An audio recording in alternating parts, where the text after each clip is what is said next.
말씀 여러분 안녕하세요. 오늘도 하루 5분 하나님의 말씀에 심기는 매일 성경 묵상의 시간입니다. 오늘 우리가 함께 묵상할 본문은 에스라 7장 11절부터 28절까지입니다. 저희가 평일에만 말씀을 나누다 보니까 주말 본문은 놓치게 되는데요. 사실 주말 본문 속에서 여러 일들이 있었습니다. 일단 토요일 본문이었던 에스라 6장에서는 드디어 성전이 완공되었다는 사건을 다루죠. 그리고 주일 본문이었던 에스라 7장에서는 에스라 학사가 예루살렘으로 귀환했다는 내용을 다룹니다. 성경책에서는 딱 한 장 차이지만 사실 에스라 6장과 7장 사이에는 약 60년 정도의 시간적 간격이 있습니다. 이는 세대별로 사명이 좀 다르다는 것을 우리에게 보여줍니다. 스룹바벨과 예수와 세대는 무너진 성전을 재건하는 사명을 가지고 있었죠. 반면 약 60년 정도의 시간이 흘러 에스라와 느헤미야 시대에는 영적인 개혁을 이루는 사명을 가지고 있었습니다.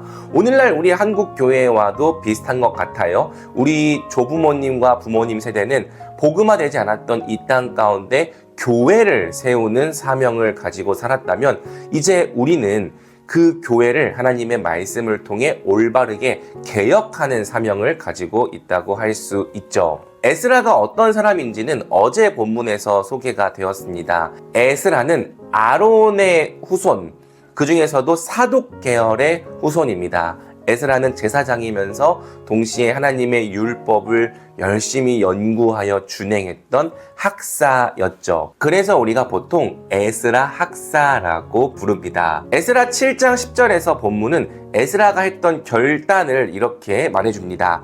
에스라는 주님의 율법을 깊이 연구하고 지켰으며 또한 이스라엘 사람들에게 율례와 규례를 가르치는 일에 헌신하였다. 에스라는 하나님의 말씀을 스스로 열심히 연구하였을 뿐 아니라 이 말씀을 하나님의 백성들에게 가르쳐야겠다는 사명을 품고 예루살렘으로 돌아왔던 사람이죠. 오늘 본문은 본국으로 돌아가겠다고 결단한 에스라를 위해 아닥사스다 왕이 내렸던 칙령의 내용을 우리에게 보여줍니다. 이 칙령의 내용이 굉장히 은혜롭죠. 아닥사스다 왕은 에스라를 보내면서 그대와 함께 가고 싶은 사람은 누구든지 가도 좋다고 이야기를 합니다. 또 에스라에게 하나님의 율법에 따라 유다와 예루살렘이 어떠한지를 살펴보라고 이야기를 하죠. 또 아닥사스다 왕은 에스라 편에 하나님께 바치는 예물을 들려보냅니다. 15절이 이야기를 하죠. 나와 나의 보좌관들이 예루살렘에 계시는 이스라엘의 하나님께 기쁜 마음으로 드리는 은과 금을 가지고 가거라. 그리고 하나님께 제사를 드리는 데 필요한 모든 가축들도 가지고 가게 하고요. 또 하나님을 섬기는 데 필요한 모든 성전 기구와 그릇들도 가지고 가게 합니다. 그리고 유프라테스강 서쪽 지방의 관리들로 하여금 에스라를 돕도록 명령하죠. 무엇보다 아닥사스다 왕은 에스라에게 율법을 가르치라고 명령합니다. 잘 생각해보면 사실 재밌는 내용이죠. 아닥사스다 왕은 유대인이 아니잖아요. 그런데 그 왕이 에스라에게 너희 백성에게 하나님의 율법을 잘 가르치라는 명령을 하고 있는 거예요. 이 칙령과 함께 예루살렘에 도착한 에스라는 하나님을 찬양하죠. 오늘 본문을 통해서 우리가 발견할 수 있는 하나님은 어떤 분이신가? 먼저는 27절에서 발견할 수 있을 것 같습니다. 하나님은 왕에게 예루살렘에 있는 주님의 성전을 영화롭게 하려는 마음을 주셨다.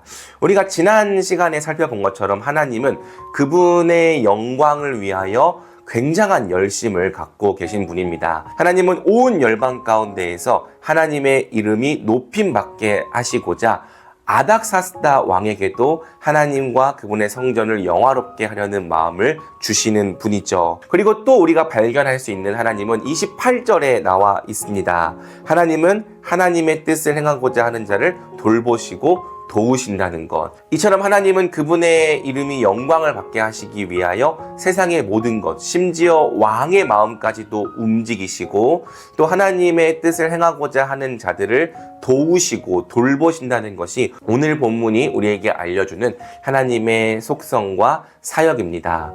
그래서 오늘 본문을 통해 우리가 무엇을 순종하면 좋을지 함께 고민해 보면 좋겠는데요. 저는 이런 생각이 들었습니다. 도대체 에스라는 페르시아에서 어떤 삶을 살았던 걸까? 에스라는 제사장이고 이방인이고 하나님의 율법을 연구하는 학자잖아요. 사실 페르시아 왕이 그렇게 관심을 가질 만한 사람이 아닙니다. 그런데 오늘 본문을 잘 읽어보면 계속 강조되는 표현이 있어요. 아닥사스다 왕이 에스라를 이렇게 평가하죠. 하늘의 하나님의 율법에 통달한 학자 에스라 제사장. 12절에도 이런 표현이 나오고 21절에도 하늘의 하나님의 율법에 통달한 학자 에스라 제사장, 같은 표현이 나옵니다.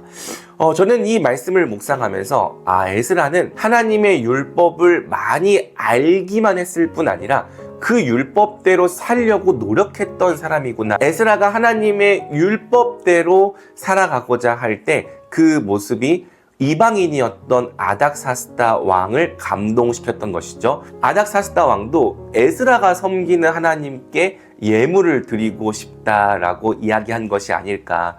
에스라를 통하여 천하 만민이 하나님께 돌아오는 일이 벌어지고 있는 거예요. 또 에스라가 율법을 지켜 행하는 삶을 보았기 때문에 에스라 너러 가서 이 율법을 너희 백성에게도 가르치라고 말했던 것이 아닐까 생각해 보게 됩니다. 이 말씀을 통해서 저는 우리도 그래야 한다고 믿어요. 우리는 단순히 말씀을 머리로 알기만 하는 사람이 아니라 그 말씀을 삶으로 살아내야 하는 거죠. 우리가 하나님의 말씀을 먼저는 깊이 연구하여 그 뜻의 의미를 온전히 이해하고 거기서 멈추지 않고 하나님의 말씀을 실제 우리 삶 속에서 살아낼 때 우리의 삶이 세상에 전하는 메시지가 있다고 믿습니다. 세상은 바로 그 메시지를 통하여서 하나님이 어떤 분이신지를 다시 생각해 보게 되고 또 그 하나님을 함께 섬기고 싶은 마음을 갖게 되는 것이죠. 바라기는 우리 말씀이들의 삶도 그러하면 좋겠습니다. 그저 말씀을 머리로 아는 것만으로는 충분하지 않습니다. 우리는 하나님의 말씀을 살아내야 합니다.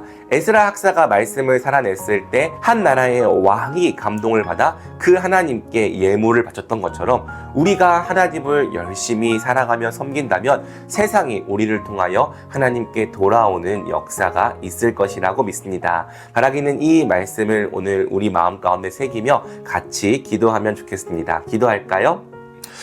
사랑해 주님 감사합니다. 우리는 하나님이 얼마나 그분의 영광과 이름에 열심을 갖고 계신 줄 또 말씀을 통해 확인하게 됩니다. 그리고 하나님의 나라와 이름을 구하며 살고자 하는 자들을 주께서 어떻게 도우시고 돌보시는지도 본문을 통해 살펴보게 됩니다.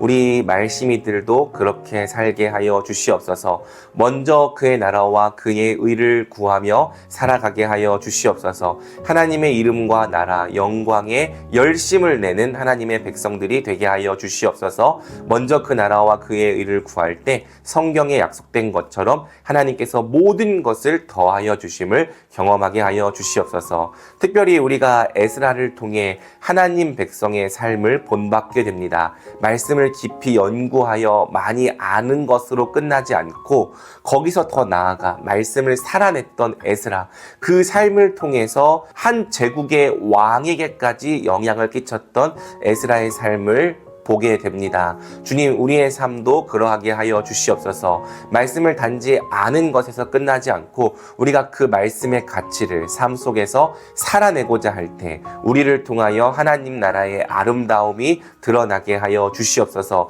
우리를 통하여 세상이 하나님이 어떤 분이신지를 알게 하여 주시옵소서. 하나님께 돌아오는 역사를 행하여 주시옵소서. 오늘도 우리 말씀이들의 삶 가운데 주님께서 함께하여 주시고 또 말씀이들을 통해 세상에 빛을 비추실 하나님을 찬양하며 이 모든 말씀 우리 주 예수 그리스도의 이름으로 기도드립니다. 아멘.